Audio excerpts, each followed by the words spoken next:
Halo teman-teman semua, bagaimana kabarnya?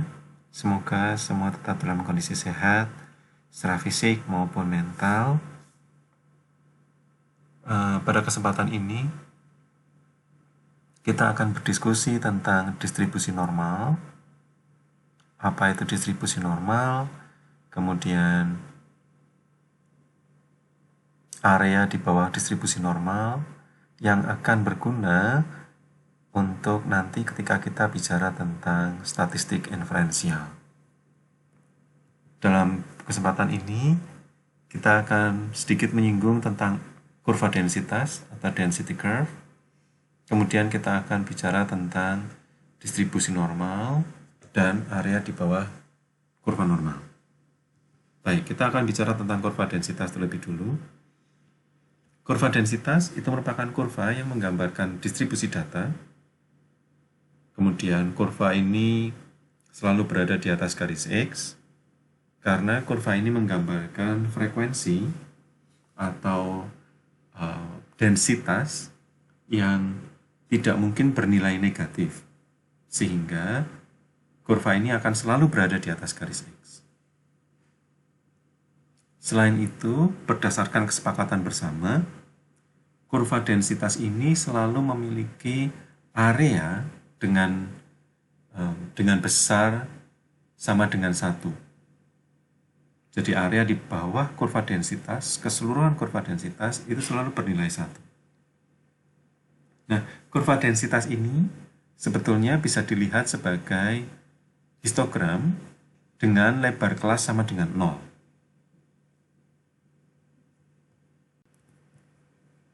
Misalnya pada gambar ini, di gambar sebelah kanan, ini adalah histogram dari sebuah data.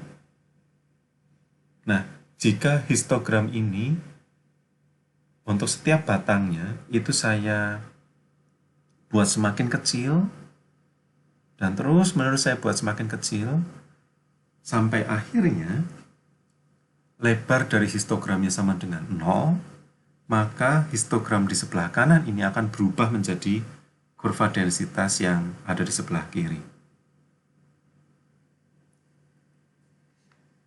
Jadi, interpretasi dari kurva densitas sebetulnya mirip sekali dengan bagaimana cara kita membaca histogram. Baik, berikutnya kita akan berkenal dengan berbagai macam distribusi data yang kemudian dapat dibuat model matematikanya. Artinya, seandainya kita mengambil sebuah sampel, kemudian kita mengambil data dari sampel itu, misalnya data tinggi badan, kemudian kita membuat kurva densitasnya, maka kurva densitas itu dapat didekati dengan sebuah model kurva densitas tertentu.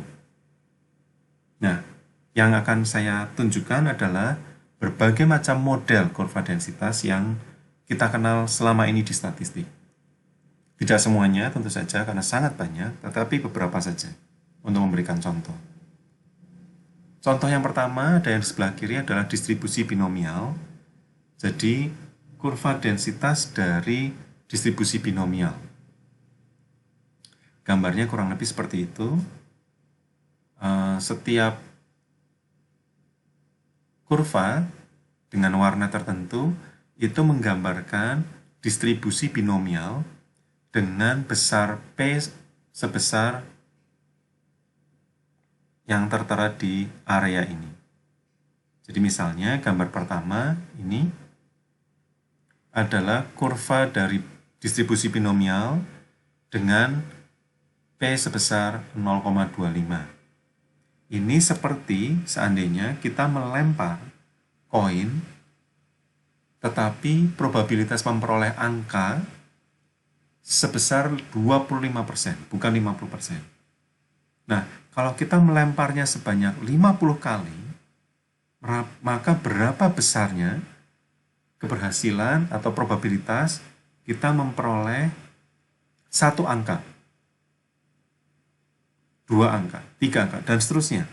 Nah, probabilitas ini yang kemudian digambarkan dalam kurva distribusi binomial ini yang berwarna merah.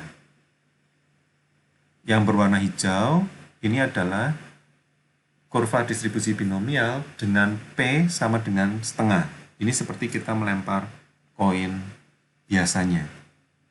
Dan seterusnya sampai yang terakhir ini adalah kurva distribusi binomial dengan probabilitas memperoleh angka sebesar 90%. Artinya koin yang kita lempar kali ini bukan koin yang fair. Yang berikutnya ini adalah distribusi gamma. Contoh distribusi gamma yang paling konkret itu adalah gaji per bulan yang diterima seseorang.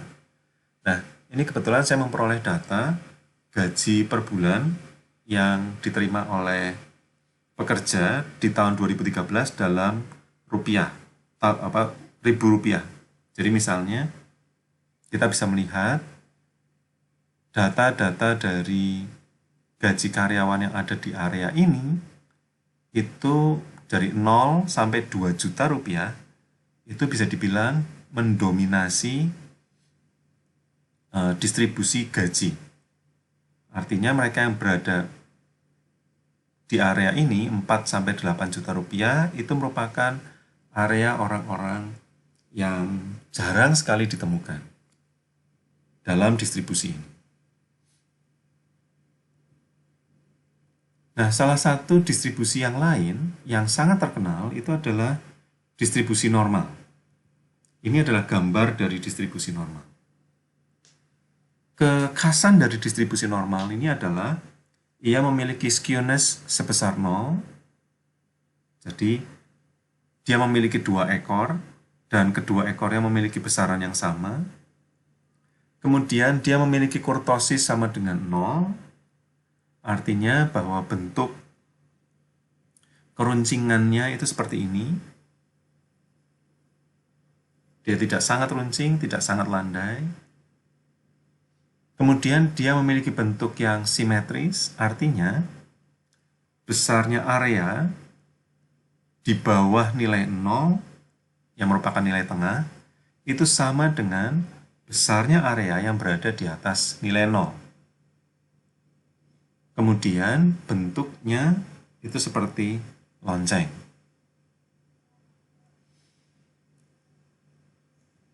Nah, mengapa distribusi normal ini merupakan distribusi yang cukup penting? Pertama, beberapa ahli menemukan bahwa distribusi normal ini memberikan gambaran yang mendekati beberapa distribusi data dalam kehidupan sehari-hari. Kemudian, distribusi normal ini memberikan gambaran cukup baik terhadap distribusi data yang berasal dari percobaan matematik. Kalau di sini saya menyebutnya sebagai chance outcome. Kemudian, distribusi ini menjadi dasar dari banyak sekali prosedur inferensi statistik yang dapat bekerja dengan optimal meskipun distribusi normal ini digunakan untuk menggambarkan model distribusi yang tidak normal sejauh dia merupakan distribusi yang simetris. Jadi, penggunaan distribusi normal itu menjadi sangat dominan di dalam statistik karena 3 hal ini, khususnya yang terakhir. Kemudian, dari begitu banyak distribusi normal, ada satu distribusi normal yang khas yang disebut dengan distribusi normal standar. Maksudnya adalah distribusi normal standar adalah distribusi normal yang memiliki min sebesar 0 dan standar deviasi sebesar 1. Atau disebut juga dengan distribusi nilai standar Z. Dalam hal ini Z mengikuti distribusi normal dengan min sama dengan 0 dan standar deviasi sama dengan 1. Nah, distribusi yang lain, misalnya distribusi tinggi badan, distribusi skor IQ misalnya, semua bisa diubah atau ditransformasi menjadi distribusi normal standar dengan menggunakan rumus berikut. Yaitu semua nilai atau setiap nilai dikurangi min dari distribusi itu. Misalnya kalau sebuah distribusi memiliki min sama dengan 15, maka setiap nilai di dalam data itu dikurangi 15, kemudian dibagi standar deviasi dari distribusi itu. Misalnya, kita punya beberapa data, ya, kita buat saja sebuah distribusi dengan min 15, standar deviasi 2. Kemudian misalnya kita punya data dengan nilai 14,5, kemudian 15,5, mungkin 17, mungkin 18, mungkin ada yang 13, ada yang 12 misalnya. Nah, sekarang kita mencoba mencari selisih dari setiap nilai ini dengan minnya. Ini kita bisa X dikurangi min, yaitu 15. Oke, setengah. Nah, kita copy saja. Nah, kita bisa lihat jarak X dari min. Kemudian, untuk mendapatkan nilai Z, kita perlu membagi setiap nilai ini dengan standar deviasinya.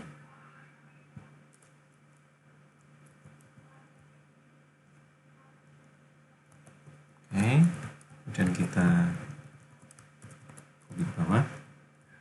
Nah, ini adalah nilai Z dari setiap nilai X yang ada di sini. Oke, baik. Nah, seperti yang disebutkan di atas, bahwa distribusi normal atau kurva densitas ini memiliki area sebesar 1,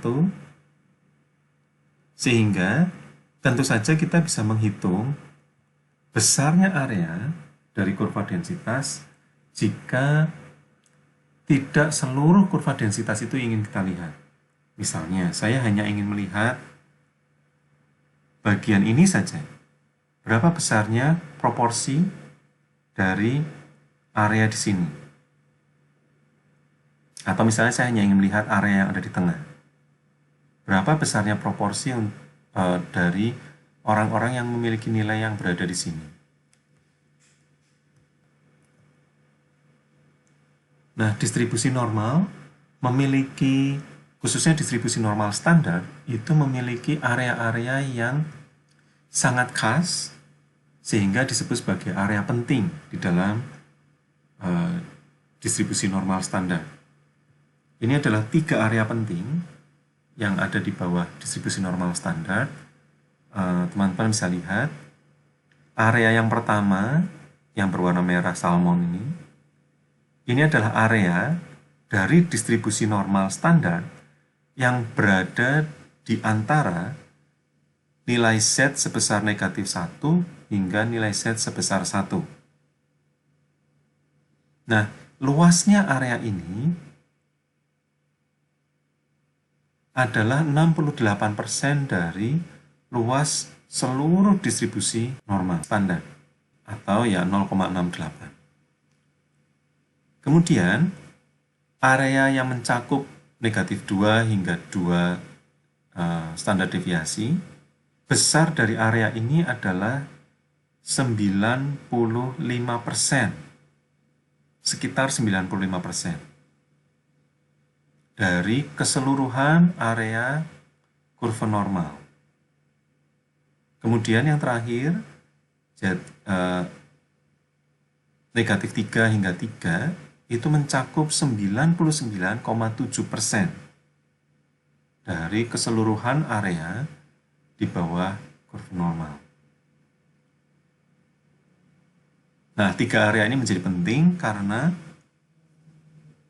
3 area ini terkait dengan nilai Z tertentu, yaitu nilai Z negatif 1 hingga 1, areanya sebesar 68%, kemudian negatif 2 hingga 2, areanya sekitar 95%, dan negatif 3 hingga 3 yang mencakup kurang lebih 99,7%.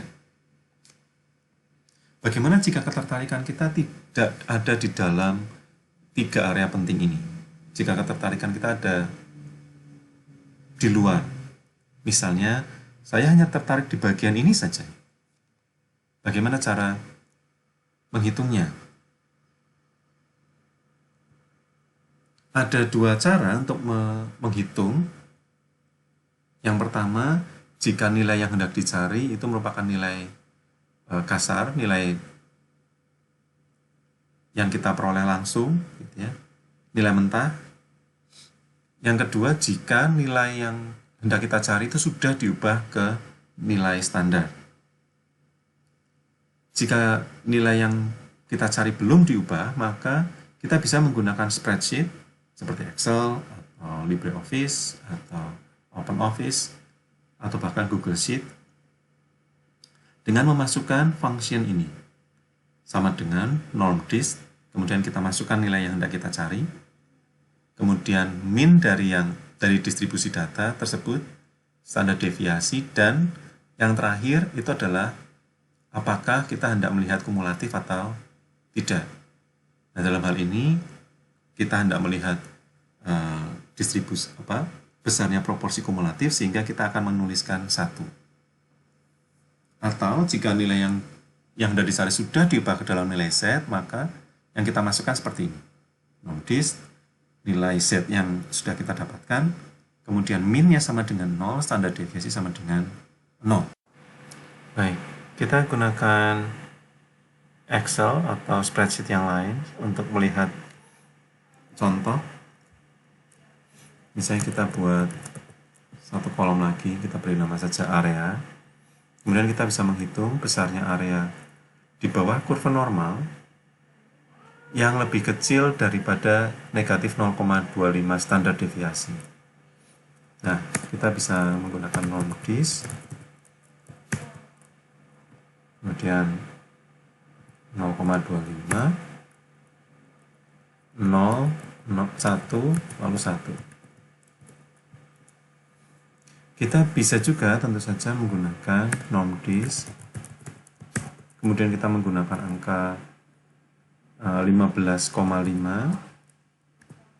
kemudian minnya 15, standar deviasinya 2, kemudian kumulatif, misalnya seperti itu. Ini angkanya akan sama dengan kalau kita menggunakan normDist, kemudian 0,25, 0, 1. Angkanya persis sama karena memang ini prosesnya sama, hanya saja yang satu menggunakan data standar distribusi normal standar, sementara yang satu distribusi normal dengan min dan standar deviasi yang sesuai dengan data. Oke, ini adalah seluruh perhitungan dari semua subjek yang ada di sini. Sekarang kita buat supaya tidak terlalu banyak angka 0 di sana. 3 desimal saja. Oke. Nah, kita bisa lihat bahwa nilai min sebesar 14,5 atau lebih kecil, jadi 14,5 atau lebih kecil, itu mengcover sekitar 40,1% dari area kurva normal. Sementara 15,5 itu mengcover hampir mencapai 60% dari area di bawah kurva normal. Jadi, misalnya ini adalah angka 14,5, maka dia mengcover sekitar 40% dari seluruh area kurva normal ini. Kita juga bisa menggunakan R untuk melakukannya. Kita perlu menggunakan perintah ini, pnorm, kemudian nilai yang hendak dicari, min, standar deviasi, lalu lower tail, true or false. Jika lower tailnya true, maka dia akan menghasilkan besarnya proporsi dengan skor sama dengan nilai atau lebih kecil. Jadi area yang berwarna biru. Tapi jika lower tail false, maka dia akan memberikan area yang berwarna merah salmon. Baik, kita lihat bagaimana cara melakukannya.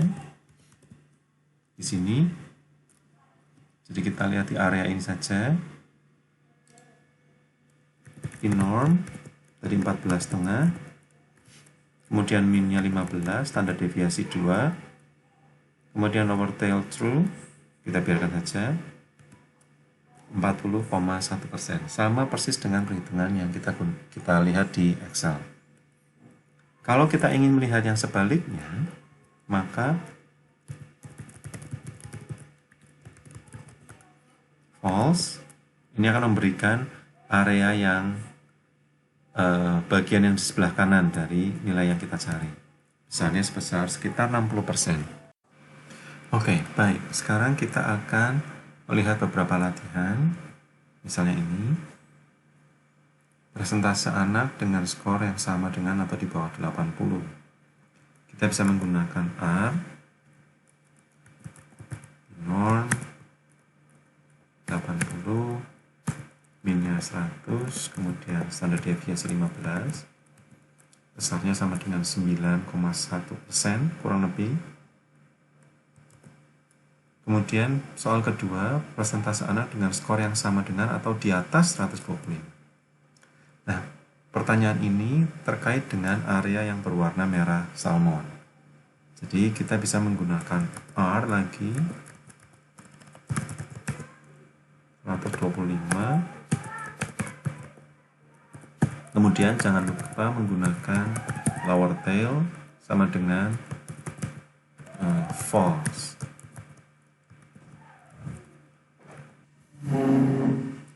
Oke, lalu kita ketik enter. Besarnya sebesar sekitar 4,7 sampai 4,8%. Soal nomor 3.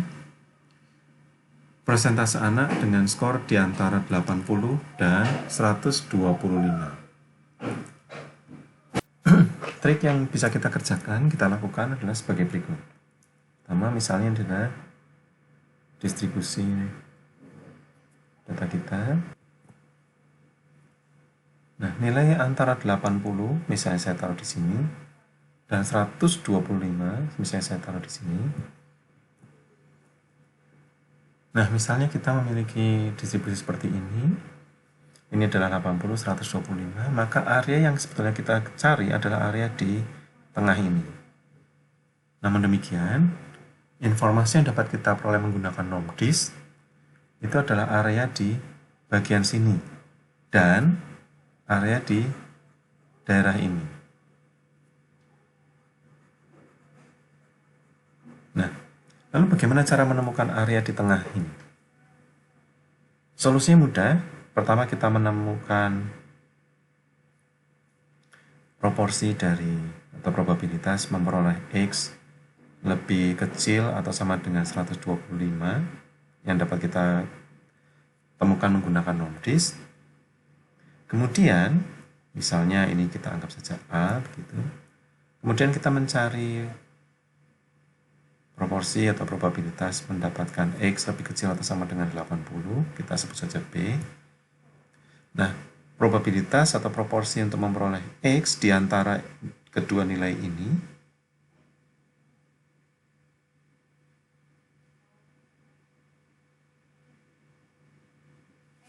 adalah sama dengan A dikurangi B. Jadi, di sini kita temukan dulu binorm dari 125 dengan min 115. Kemudian kita kurangi binorm 125 ini dengan binorm 80. Jadi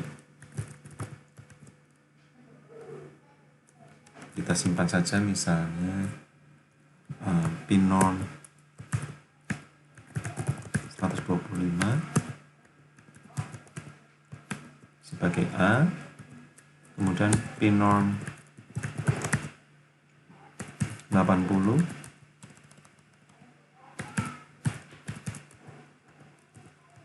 sebagai B, lalu kita cari A dikurangi B sebesar 86%. Area berada di antara skor 80 hingga 125.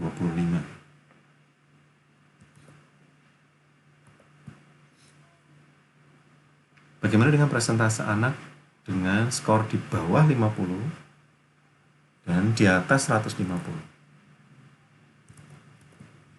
Dalam kasus ini berarti ketertarikan kita adalah untuk mencari area ini.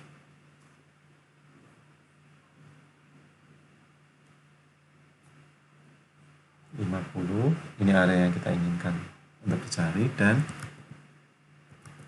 150. Nah, kedua area ini seberapa besar dibandingkan keseluruhan kurva normal? Tentu saja kalau menggunakan binorm, kita tinggal mencari ini dengan lower tail true dan ini dengan lower tail false, lalu kita jumlahkan. Baik, kita lihat. Misalnya saya simpan saja C begitu ya. Binorm dari skor 50,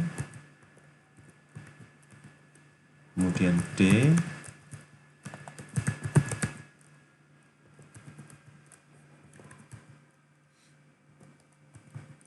lower tail sama false.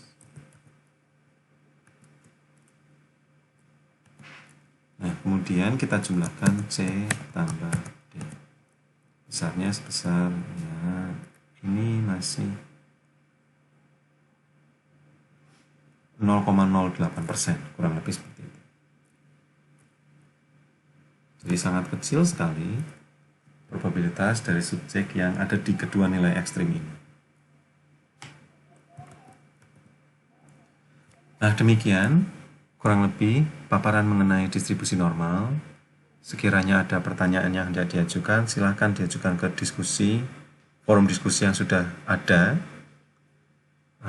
Nanti kita akan lihat jawaban dari teman-teman lain, dan juga tentu saja saya akan memberikan respon setelah saya melihat jawaban dari teman-teman yang lain. Kita jumpa lagi di pertemuan berikutnya.